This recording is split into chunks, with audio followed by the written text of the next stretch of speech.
SK വ്ളോഗ്സിൻ്റെ പുതിയ വീഡിയോയിലേക്ക് എല്ലാവർക്കും സ്വാഗതം. ഇന്ന് ഞാനിവിടെ വന്നിരിക്കുന്നത് ഇടിച്ചക്ക ഉപ്പേരിയുടെ റെസിപ്പി ആയിട്ടാണ്. ഇടിച്ചക്ക നമുക്ക് കറയൊക്കെ കളഞ്ഞ് ഇതുപോലെ ചെറിയ കഷ്ണങ്ങളായിട്ടൊന്ന് അരിഞ്ഞെടുക്കണം. എന്നിട്ട് നമുക്ക് കുറച്ച് നേരം വെള്ളത്തിലിട്ട് വയ്ക്കണം. അതിൻ്റെ കറയൊക്കെ കുറച്ചും കൂടി പോവാൻ. പിന്നെ നമുക്കൊരു മൺചട്ടി വെച്ചിട്ട് അതിലേക്ക് ഈ ഇടിച്ചക്ക കുറച്ച് വെള്ളം ഒഴിച്ചിട്ടൊന്ന് വേവിച്ചെടുക്കണം. ഒരു 10 മിനിറ്റിൻ്റെ ഉള്ളിലൊക്കെ മതിയാവും സമയം ഒന്ന് വെന്ത് കിട്ടാൻ വേണ്ടിയിട്ട്. പിന്നെ ഒരുപാട് ഉടഞ്ഞു പോവാതെ നമ്മളൊന്ന് ശ്രദ്ധിക്കണം. അത് ഇടിച്ചക്ക എപ്പോഴും ഉപ്പേരി വയ്ക്കുമ്പോൾ നമുക്ക് കടിക്കാൻ പാകത്തിന് ഉണ്ടാക്കുകയാണ് ഏറ്റവും നന്നായിരിക്കുക. വല്ലാതെ കുഴഞ്ഞു പോയാൽ അതിൻ്റെ ടേസ്റ്റ് തന്നെ ഒന്ന് മാറിപ്പോവും. ഇതിൽ വെള്ളം കുറച്ച് ചൂടായി കഴിഞ്ഞാൽ 1/2 ടീസ്പൂൺ മഞ്ഞൾപ്പൊടിയും ആവശ്യത്തിന് ഉപ്പും ഇട്ടിട്ട് അതൊന്ന് ഇളക്കി അടച്ച് വെക്കണം. അപ്പോൾ ഇടിച്ചക്ക വെന്ത് കഴിഞ്ഞാൽ നമുക്ക് മിക്സിയുടെ ജാറിലേക്ക് കുറേശ്ശെ എടുത്തിട്ട് റിവേഴ്സിലൊന്ന് തിരിച്ചു കൊടുത്ത് ഒന്ന് ചതച്ചെടുത്തിട്ട് വരാം. അപ്പം അങ്ങനെ 2ഓ 3ഓ പ്രാവശ്യം ഇതേപോലെ ചതച്ചെടുത്തിട്ട് നമുക്കതൊന്ന് വറവിട്ട് കൊടുക്കണം. അതിന് വേണ്ടി ഞാൻ ഒരു പാൻ വെച്ചിട്ടുണ്ട്.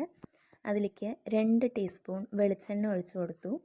ഇനി അതിലേക്ക് ഒരു 1/2 ടീസ്പൂൺ കടുക്, പിന്നെ കടുക് ഒന്ന് പൊട്ടി വന്നു കഴിഞ്ഞാൽ കുറച്ച്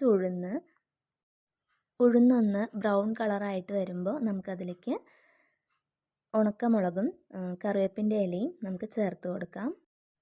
അതിനുശേഷം ചതച്ച് വെച്ചിരിക്കുന്ന ചക്ക നമുക്ക് ഈ വറവിലേക്ക് കുറേശ്ശെയായിട്ട് ചേർത്തി കൊടുക്കാം. എന്നിട്ട് അതൊന്ന് നന്നായിട്ട് ചേർത്ത് ഇളക്കണം. അതിനുശേഷം അരമുറി തേങ്ങ, പിന്നെ 5ഓ 6ഓ ചെറിയ ഉള്ളി എന്നിവ ഒന്ന് ചതച്ചിട്ട് ഈ ഉപ്പേരിയുടെ കൂട്ടത്തിലിട്ട് ഒന്ന് ഇളക്കി കൊടുക്കണം. നല്ലൊരു ടേസ്റ്റ് ആയിരിക്കും അതിന്. ഇപ്പോൾ ചക്കയുടെ സീസണാണ്. ഇടിച്ചക്കയൊക്കെ ധാരാളം നമുക്ക് നാട്ടിൽ കിട്ടുന്നൊരു സംഭവമാണ്. അപ്പോൾ ഒന്ന് ഈ ഒരു റെസിപ്പി ട്രൈ ചെയ്ത് നോക്കുക എല്ലാവരും. നല്ല ഹെൽത്തിയാണ്. അപ്പോൾ ഇടിച്ചക്ക ഉപ്പേരി മാത്രമല്ല, പല പല സംഭവങ്ങൾ ഇപ്പോൾ അച്ചാറുണ്ടാക്കാം, പിന്നെ ഇടിച്ചക്ക മുളകുശ്ശിയും വയ്ക്കാം, പരിപ്പ് കറിയായിട്ട് വയ്ക്കാം.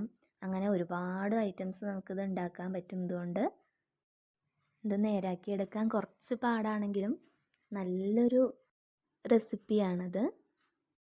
അപ്പോൾ എല്ലാവരും തീർച്ചയായിട്ടും ഉണ്ടാക്കി നോക്കണം.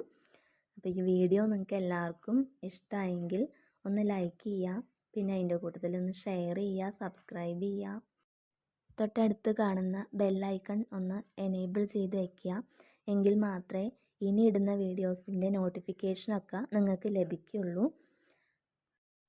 അപ്പോൾ സബ്സ്ക്രൈബ് ചെയ്യാത്തവരൊക്കെ തീർച്ചയായും ഒന്ന് സബ്സ്ക്രൈബ് ചെയ്യണേ.